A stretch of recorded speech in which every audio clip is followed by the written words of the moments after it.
Një nga mënyrat që fermerët mund të përfitojnë maksimalisht në skemën mbështetëse është bashkimi i tyre në shoqata. As këtë vit në qarkun e Shkodrës nuk janë krijuar shoqata të bashkimit të fermerëve. Edhe ne si ekstension jemi të përkushtuar në informimin e fermerëve për të krijuar bashkimin e tyre në shoqata fermerësh në SHBB, sepse përfitimet nëpërmjet krijimit të shoqatave janë shumë më të mëdha, por vështirësia ka qenë e madhe.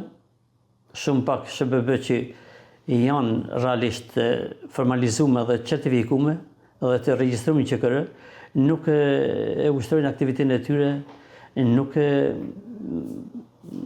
janë aktiv, edhe krijimi i SHBB-ve të reja pothuajse është stopu fare.